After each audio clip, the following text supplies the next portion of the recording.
Bonjour les amis, bienvenue à vous ici. Nous sommes à Paraty.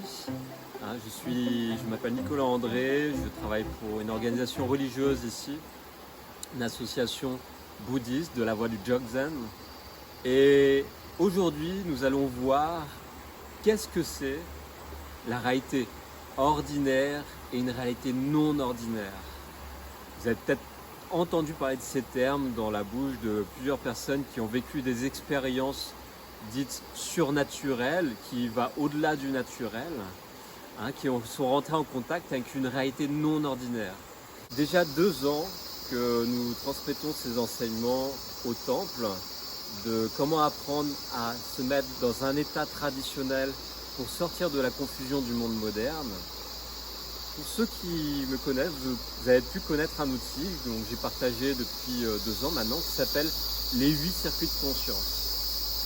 Pour ceux qui ne me connaissent pas, voilà, je vais vous présenter un peu maintenant c'est quoi ces 8 circuits de conscience, à quoi ils servent.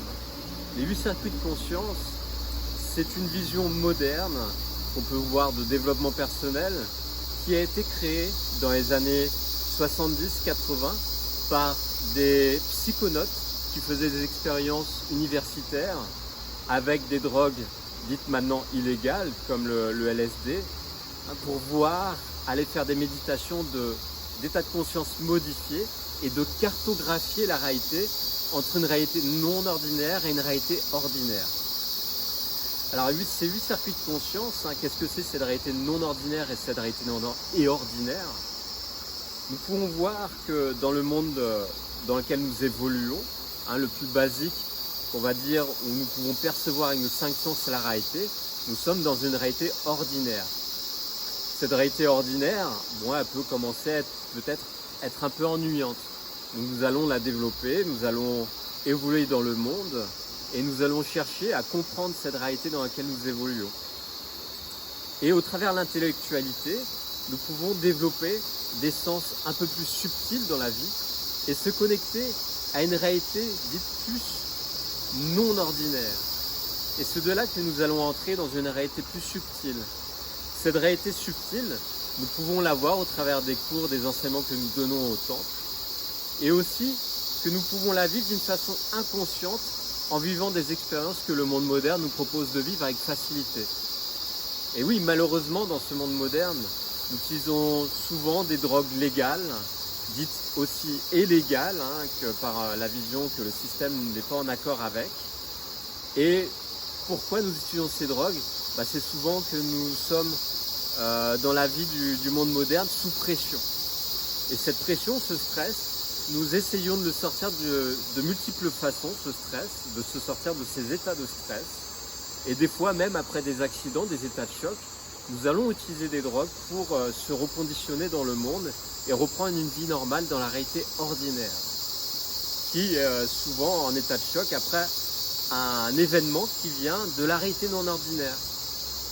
Et au travers de cette vidéo, nous allons développer un peu ces 8 circuits de conscience de c'est quoi ces drogues légales, c'est quoi ces drogues illégales et pourquoi nous les prenons d'une façon inconsciente ou d'une façon consciente, et aussi comment le système s'en sert pour maintenir un état de contrôle sur la population, par manque de connaissances, manque de savoir comment se retirer des effets pervers de ces drogues légales ou illégales. Ces premiers circuits de conscience que nous disons de la réalité ordinaire se trouvent plus sur ce plan que vous pouvez voir sur la photo, sur le bas. Qu'est-ce que c'est ces circuits de conscience ordinaires? Le premier, c'est la vitalité. Nous pouvons voir au travers le yoga traditionnel que le premier chakra, qu'on appelle le chakra racine, est un chakra qui va représenter une base matérielle, une vitalité. Cette vitalité est sacrée. Nous pouvons avoir une haute vitalité et évoluer comme ça dans la réalité ordinaire, être en bonne santé. Et puis nous pouvons aussi avoir une basse vitalité, être drainé, dévitalisé par une mauvaise hygiène de vie, comme pas assez bien dormir, pas assez bien manger. Et puis au final, être pris par des idées bizarres ou des envies de consommer des drogues, étant un peu dans une forme de dépression. Alors, quand je parle de drogue, c'est souvent des drogues illégales, comme des fois des drogues dures, comme la cocaïne, ou les amphétamines, ou même l'alcool. Hein, ces drogues dures qui vont nous maintenir dans un état de bien-être, de paradis artificiel. Et là, c'est la vitalité qui est totalement drainée et qui ne nous emmène pas à développer une bonne harmonie dans notre vie. Donc ça, c'est le premier circuit. Ce premier circuit, s'il est bien évolué, par exemple en prenant une bonne hygiène de vie, un bon rythme de vie, et ben cette vitalité va monter et nous permet après de sortir dans le monde, de l'explorer. Ce monde extérieur, il est conditionné, c'est le deuxième circuit de conscience qu'on appelle politico-territorial. Et un enfant, quand il va avoir une bonne vitalité, il va explorer le monde, découvrir le monde extérieur. Et pareil, quand on grandit dans le monde adulte, nous pouvons développer notre cartographie du monde extérieur, hein, c'est le côté circuit politico-territorial. Nous allons explorer ce monde avec une vitalité forte. Quand notre vitalité n'est pas assez forte, quand nous l'explorons, ce monde, nous rentrons dans une forme de confusion, hein, nous manquons de clarté. Et nous pouvons se faire dominer dans ce monde politico-territorial par des gens qui ont une forme de violence en eux, qui vont dominer des territoires. Donc c'est le côté animal. Hein, quand les personnes ne sont pas bien à l'écoute des règles, des lois, on va dire naturelles du monde dans lequel Dieu nous permet de vivre, il y a des règles humaines dans lesquelles on va se soumettre et d'autres vont utiliser d'une forme perverse pour dominer le territoire et les personnes qui vont se mouvoir dans le territoire. Donc pour se mouvoir dans ce territoire, par manque de confiance, souvent nous pouvons utiliser des drogues dites sociales. Donc ça va être ce tabac, cet alcool que nous pouvons utiliser dans le monde social. Et à voir que comme le tabac, dans la vision indienne, ce sont des plantes de pouvoir. Hein, quand je parle de vision indienne, c'est indigène ici en Amérique du Sud. Comme d'autres plantes de pouvoir qui sont utilisées dans d'autres pays. Je pense par exemple en Afrique, le khat. Le khat, c'est une plante qu'on va mâcher et qui va nous permettre d'avoir une certaine puissance au niveau nerveux pour aller, on va dire, conquérir ce principe de territoire autour de nous. Et puis dans d'autres cultures, il y a d'autres plantes de pouvoir.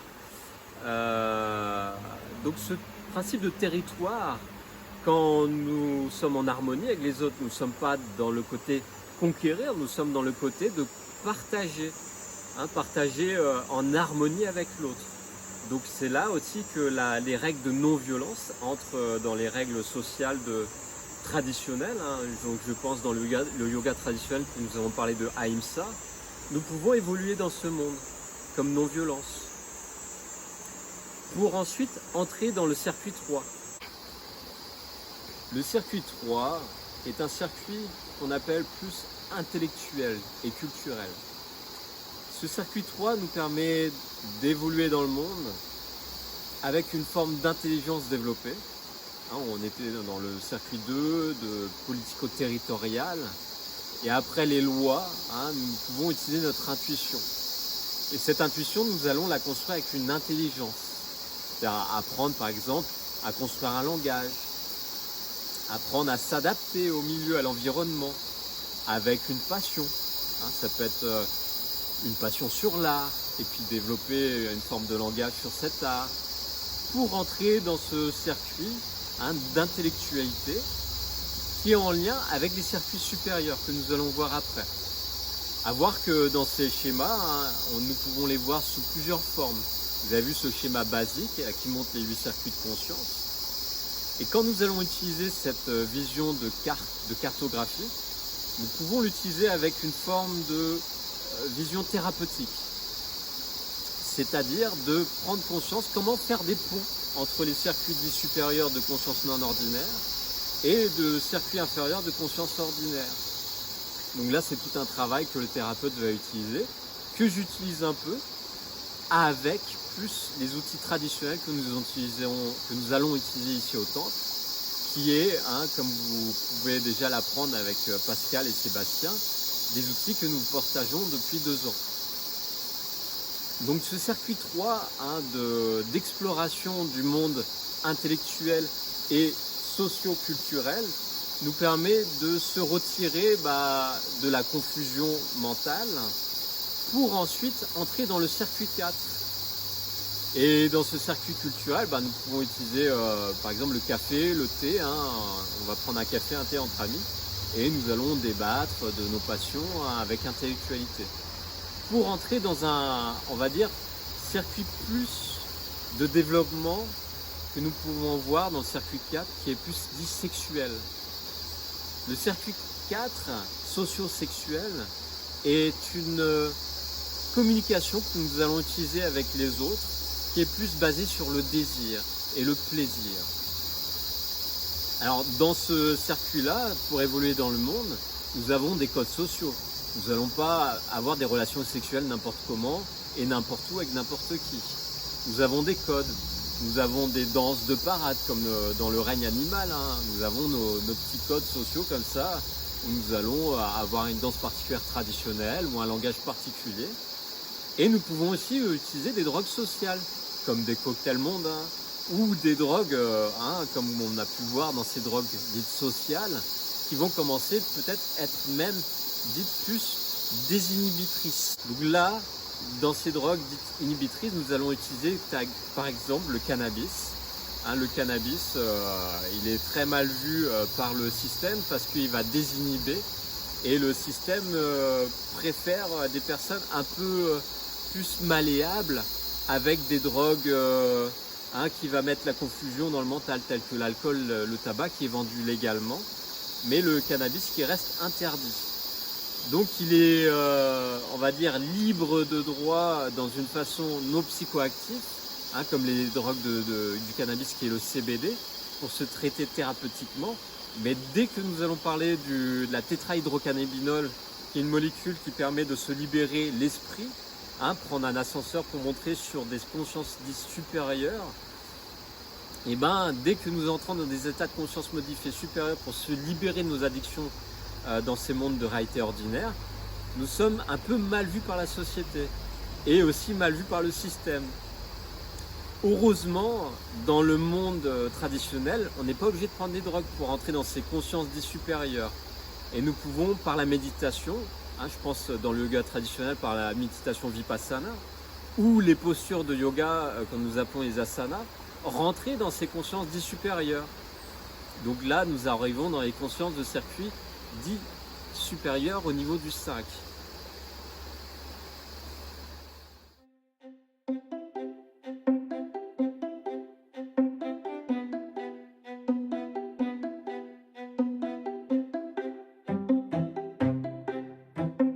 Bienvenue ici dans ce nouveau lieu pour vous parler des circuits supérieurs d'état de conscience modifiés. Nous sommes au circuit numéro 5. Alors nous parlons juste avant du circuit numéro 4 socio-sexuel. Et ce circuit 4 socio-sexuel, je vous parlais du cannabis.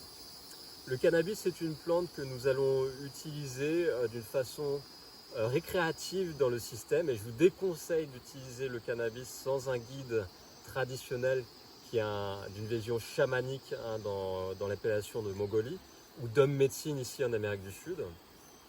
Car ce sont des plantes de pouvoir qui nous mettent dans des états de conscience modifiés et qui ouvrent des portes de la perception. Aldous Huxley en parlait dans son livre, Les portes de la perception. Nous pouvons voyager sur d'autres plans de conscience par des plantes de pouvoir et en voyageant dans ces autres espaces de voyage intérieur, nous pouvons aussi laisser rentrer en nous des choses que nous appelons des entités dans le monde astral, le monde de l'invisible, de sa réalité non ordinaire, qui peuvent venir nous empêcher de vivre une vie normale pour être heureux au final et construire une vie équilibrée d'une façon traditionnelle. Maintenant, je vais vous parler d'une expérience personnelle que j'ai faite dans le passé, quand je vivais adolescent en banlieue parisienne. Pour sortir de cette répression sociale, de cette condition d'enfermement qu'on peut vivre dans le milieu urbain, en cité, en banlieue parisienne, j'ai utilisé du cannabis très jeune, à partir de l'adolescence, à la fin du collège, au niveau du lycée, pour gérer mon stress. Et ce qui s'est passé au fil des mois de cette utilisation de plantes, je suis tombé malade. Cette maladie, ça s'est déclenché d'une façon, d'une problème de maîtrise émotionnelle qui s'est accumulé. et aussi sur un problème de relations sociales. Au final, ces problèmes m'ont emmené à vivre des bouffées délirantes et en état d'urgence à être emmené dans un secteur spécialisé d'hôpital pour me remettre en maison de santé dans un lieu stabilisé pour avoir de l'aide de professionnels avec des traitements neuroleptiques et anxiolytiques. Donc ça, c'était la médecine d'urgence. Pourquoi ? Parce que cette plante m'a ouvert des portes de la perception et n'ayant pas eu une certaine maîtrise de mes émotions et de ce monde invisible très symbolique qui est venu à moi, je me suis fait emporter et envahir par ces choses qui sont rentrées en vivant dans des lieux très agités tels que la banlieue parisienne. À cette époque, à l'adolescence, je découvrais aussi ce plan de la sexualité, cette sexualité qui me permettait de me libérer de ma condition d'enfermement mental et aussi émotionnel que j'avais vécu dans cette répression de vivre en banlieue parisienne. Et c'est ce que nous pouvons vivre dans les milieux urbains tels que cette banlieue parisienne ou dans d'autres grandes villes du monde, une forme de totale déconnexion avec la nature. Et c'est pour ça qu'à partir de ces problèmes de santé à 17 ans, j'ai commencé à m'intéresser aux médecines douces. Donc c'était très rapidement, à 17 ans, faire des postures, reprendre des arts martiaux, des postures de yoga, mais pas forcément en faisant un véritable travail de profondeur. Et puis, je suis rentré dans l'armée de métier, en étant mécanicien dans la marine nationale, vivant à Brest. Et dans ce métier, il me retournait à un état de pression sociale avec des responsabilités qui fait que j'ai reconsommé du cannabis pour gérer mon stress, n'ayant pas d'autres moyens par intuition que je vivais à l'adolescence.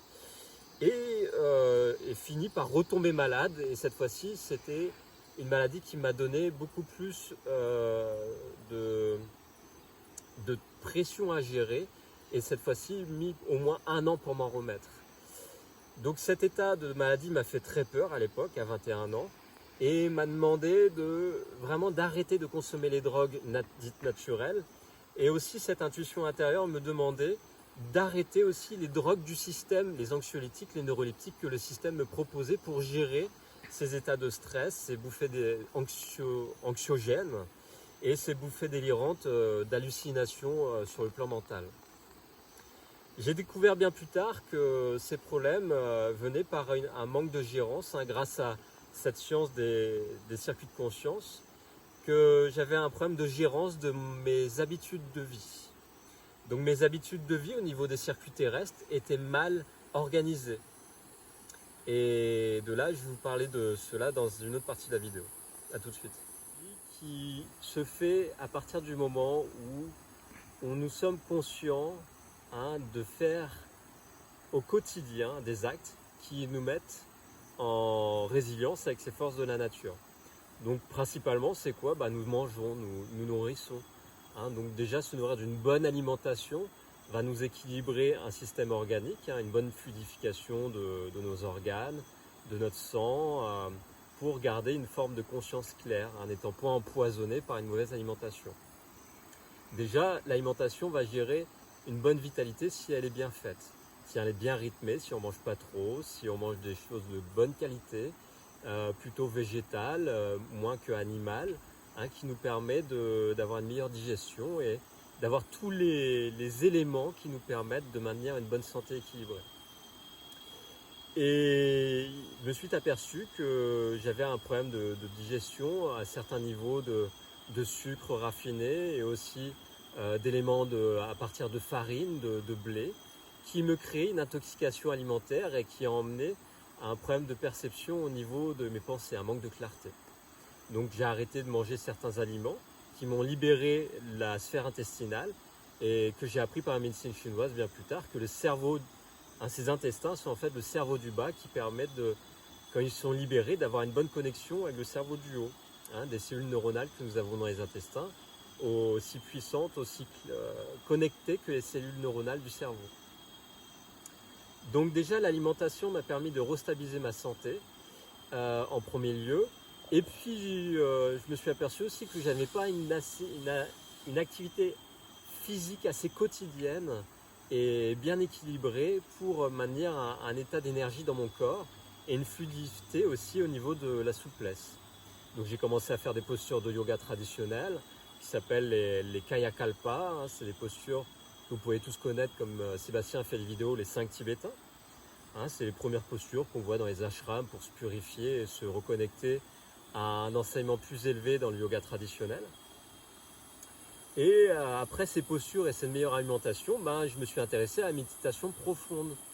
Et là, j'ai connu des enseignements liés avec la sophrologie et la méditation transcendantale qui m'ont permis de me mettre dans des états de conscience modifiés au même niveau qu'à l'époque où j'utilisais les drogues, voire même des drogues hallucinogènes telles que le LSD ou les champignons hallucinogènes, mais avec des pratiques traditionnelles. Et là, en lisant ce livre des 8 circuits de conscience de Laurent Guely et aussi de Timothy Leary, hein, l'américain chercheur universitaire dans les années 70 qui a fait un sujet sur la question et que Laurent Guely a repris pour son écrit sur 8 circuits de conscience, chamanisme cybernétique, je me suis aperçu qu'on pouvait vivre ces états de conscience modifiés par des drogues que nous développons à l'intérieur. Donc cette drogue que nous développons dans le cerveau s'appelle la DMT. Et cette DMT permet d'ouvrir sa conscience. C'est une drogue qui est développée par la glande pinéale et pituitaire et qui nous permet d'ouvrir son réseau de perception, hein, ces portes de la conscience, comme disait Aldous Huxley, et que nous pouvons rentrer dans des états de transe méditative pour voyager sur d'autres plans de réalité. En voyageant dans mes lectures, à l'époque où je m'intéressais à ces drogues initiatiques dans les peuples indigènes et dans les civilisations dites des peuples premiers, je me suis aperçu que ces peuples utilisaient des plantes telles que le mélange de la chacruna et la marili, qui sont sous le terme que vous connaissez très bien, l'ayahuasca, qui sont une substance que les indigènes utilisent pour développer cette DMT et voyager sur d'autres plans de conscience. Et les pagés, les hommes médecines en fait des Aldéas ici, utilisent d'autres plantes de pouvoir en lien pour créer une médecine intégrale qui s'appelle la Medicina Sagrada. Cette Medicina Sagrada est une voie des ancêtres qui est utilisée depuis des centaines de milliers d'années et qui a toujours fait ses preuves et qui fait encore ses preuves face à notre modernité, qui montre que cette médecine sacrée permet aux indigènes de vivre dans la nature et d'avoir une très bonne connexion avec elle pour développer leur intuition transcendante et trouver les plantes qu'ils ont besoin pour survivre dans la nature. Et moi-même qui ai fait l'expérience en partant en randonnée, en vivant dans la nature, quelques jours, je me suis aperçu que je n'avais pas cette capacité que les indigènes ont. Et là, je me suis dit, notre système est bien malade, hein, notre système du monde moderne. Il a perdu sa connexion avec le monde naturel. Et depuis 2011-2012, j'ai fait une étude autodidacte anthropologique pour découvrir ces peuples premiers au travers le monde et rencontrer quelques tribus telles en Afrique ou ici en Amérique du Sud pour découvrir c'est quoi leur médecine sacrée et comment aider les autres à sortir de leurs problèmes d'addiction grâce à leur aide et à cette médecine sacrée. Ce fut une rencontre extraordinaire. Dernièrement, depuis 2 ans, nous sommes en rencontre ici avec les Patachos à Hei, qui nous apprennent beaucoup. Nous sommes en fait comme des enfants auprès d'eux, auprès de la science des plantes qu'ils ont. Et avec humilité, nous apprenons beaucoup avec eux sur cette médecine sacrée. Au début, je pensais partager mes connaissances du yoga et mes connaissances du soufisme avec eux pour les aider à transformer certains problèmes qu'ils avaient de santé. Puis je me suis aperçu en fait que c'était leur équilibre, qu'ils avaient certains problèmes et qu'ils les réglaient très bien de leur côté avec leur médecine sacrée. Et j'ai fini par lâcher prise et me dire qu'en fait j'avais une forme de délire de dominance en fait, comme la plupart des étrangers qui arrivent ici en pensant à détenir une connaissance par la modernité. Et grâce à des anciens, à des sages dans les tribus, je me suis rendu compte que au final, j'avais beaucoup plus à apprendre que moi-même que j'avais à apprendre à leur apprendre en fait. Et grâce à cet échange, j'ai pris conscience que au final, c'est plutôt notre civilisation moderne qui est malade et qui a perdu cette connexion avec la nature et qui a besoin réellement d'ouvrir son cœur et de donner réellement avec altruisme d'eux-mêmes, de cette matérialité, cette richesse matérielle que nous avons, pour aider ces peuples indigènes tels que nous essayons, nous tentons au mieux de faire avec le temple ici, et Pascal et Sébastien, hein, avec le meilleur qu'on puisse faire, avec notre connaissance et notre capacité matérielle que nous avons accumulée ces dernières années. Ces circuits supérieurs de conscience, nous sommes au 5, et nous pouvons apprendre du circuit 4, où je parlais de cette vision socio-sexuelle, que dans le circuit 5, vous allez prendre conscience des circuits énergétiques du corps. Et par des pratiques traditionnelles nous pouvons voir en Inde, quand nous allons vous parler par exemple de la science du Tantra, hein, c'est ces textes anciens indiens shivaïstes, et que nous pouvons parler aussi de sexualité tantrique, c'est-à-dire d'une sexualité en pleine conscience, non pas pour faire se reproduire, faire un enfant, mais pour créer un état de conscience modifié par l'énergie, la puissance que la sexualité sacrée peut créer. Nous pouvons vivre ces états de conscience modifiés, hein, dans des transes méditatives dans cette sexualité sacrée, pour voyager sur ce plan supérieur qu'on appelle le circuit numéro 6. Ce circuit numéro 6, c'est la voie des chamans, c'est le circuit des hommes médecine. C'est celui que l'homme médecine va emprunter avec la plante de pouvoir, telle que l'ayahuasca, ou le râpé tel qu'il est bien utilisé pour faire ses voyages dans les mondes des profondeurs et extraire les mémoires des personnes qui viennent avec leurs problèmes de santé. Hein. Souvent quand on a un problème de santé, c'est quoi? Nous pouvons étudier ça dans le temple, c'est que nous avons des vrittis, c'est un terme traditionnel indien, qui remontent de nos profondeurs, du sacrum. Hein. Dans ce sacrum, dans l'os sacré, nous avons un champ informationnel.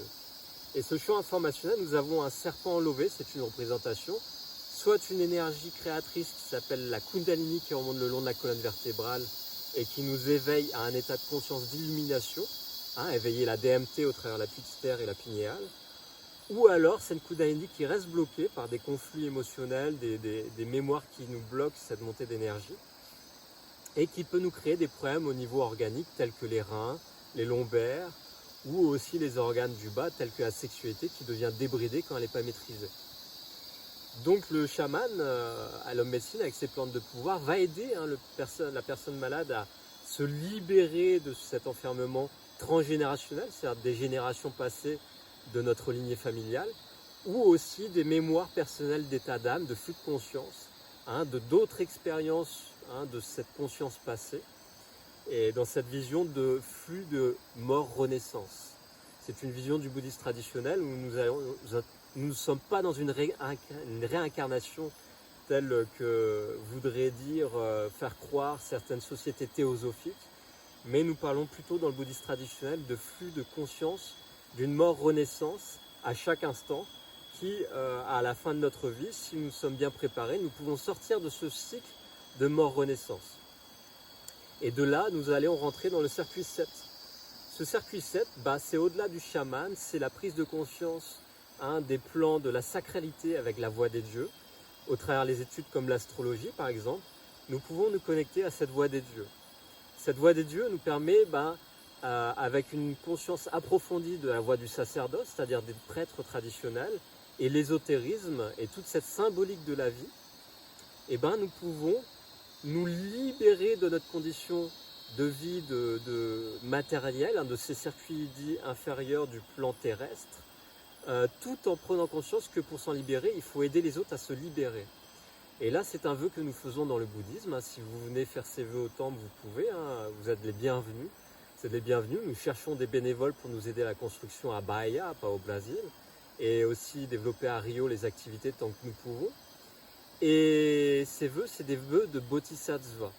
C'est les vœux qu'un lama bouddhiste, hein, dans la voie du Jogzen, va faire pour se libérer de cette conscience de flux, de mort-renaissance, en aidant les autres à se libérer de ce flux du samsara. Hein, qu'est-ce que c'est le samsara? Le samsara, c'est Bouddha qui en parle dans son enseignement du Dhammapada. C'est le livre sacré qui présente les enseignements du Bouddha. Que nous sommes dans un cercle vicieux, hein, comme une matrice artificielle dans ce film Matrix que vous pouvez voir, un flux de réalité où on a une forme de vision projetée devant notre regard mais qui n'est pas la réalité spirituelle. Et cette réalité spirituelle, nous pouvons rentrer en contact grâce à ces plantes de pouvoir, ces hommes médecine, et aussi ces sciences ancestrales que le bouddhisme tente au mieux de transmettre avec une réactualisation telle que nous faisons au mieux pour vous transmettre avec la gnose traditionnelle ici au temple. Donc nous donnons des enseignements avec les cours de gnose, qui sont cette gnose originelle qui permet de réactualiser votre tradition, que ce soit le bouddhisme, que ce soit le christianisme, que ce soit dans l'islam, que ce soit dans le judaïsme. Et bien cette gnose originale, nous la donnons ici au temple, qui est non du gnosticisme, mais de la gnose, de la science de l'âme, qui nous permettent de se libérer de on va dire, les sciences sans conscience, de cette science moderne qui nous enferme, mais aussi on va dire, de la foi aveugle. Parce que nous sortons de cette époque de foi aveugle, qui a créé l'extrémisme de toutes les religions et les guerres de religion.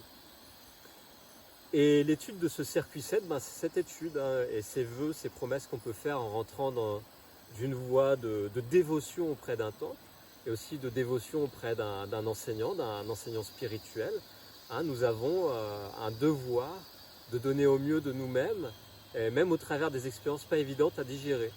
Alors là, je vous parlais d'une expérience récente. Par exemple, au temple, on a eu des attaques à Rio, et même des menaces que des groupes vont venir nous empêcher de faire nos activités.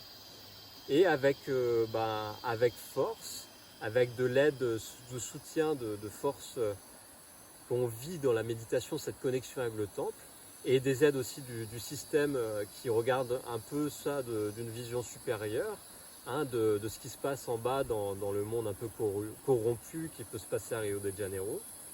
Et nous continuons nos activités et nous vous proposons de venir donner votre aide, que ce soit à distance en prenant des enseignements et aussi prenant des soins. Ce que je propose en cabinet, c'est de recevoir des soins, un accompagnement traditionnel de ce bouddhisme, de la voie, de la psychologie des éléments.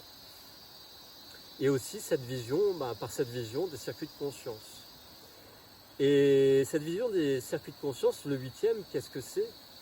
C'est la prise de conscience de cette voie d'unicité. Alors je vous parlais tout à l'heure de méditation transcendantale.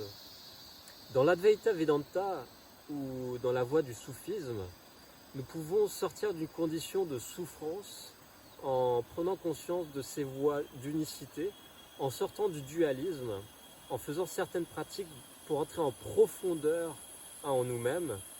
Et ces pratiques, souvent nous les invitons plus en retrait dans la nature, tel que vous pouvez voir ici, car c'est plus facile, c'est, je dirais, plus simple de se libérer des conditions dualistes de cette pression sociale quand nous sommes à l'extérieur de la nature.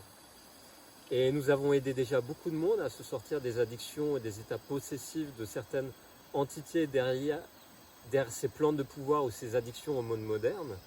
Et plus souvent, nous arrivons à aider ces personnes quand nous arrivons à les extraire de leur habitude de vie dans ce monde d'agitation matérielle du monde moderne.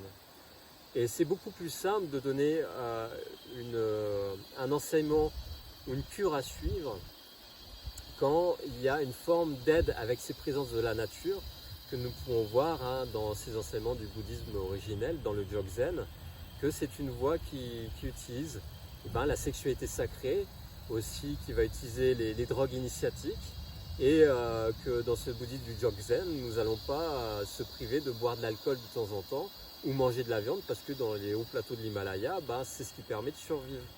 Et dans ces conditions terribles que nous pouvons vivre dans le monde moderne, avec ces attaques puissantes, nous sommes confrontés à cette violence que nous pouvons vivre dans les hauts plateaux de l'Himalaya, ce monde hyper violent que nous pouvons vivre dans le monde moderne, avec tout cet électromagnétisme pervers qui nous rend malades. Donc voilà pour aujourd'hui. Merci pour votre écoute, pour votre patience de recevoir toutes ces informations, c'est un gros paquet. Et nous faisons au mieux pour vous transmettre avec les cours de gnose avec beaucoup plus de temps et de précision sur chaque enseignement, et aussi dans les suivis psychologiques, d'accompagner à la mesure de vos capacités de recevoir les informations, et aussi pour vous aider à vous sortir de vos souffrances avec cette conscience des 8 circuits de conscience, mais aussi des bases qu'on étudie dans la gnose originelle. Voilà, merci, à bientôt les amis.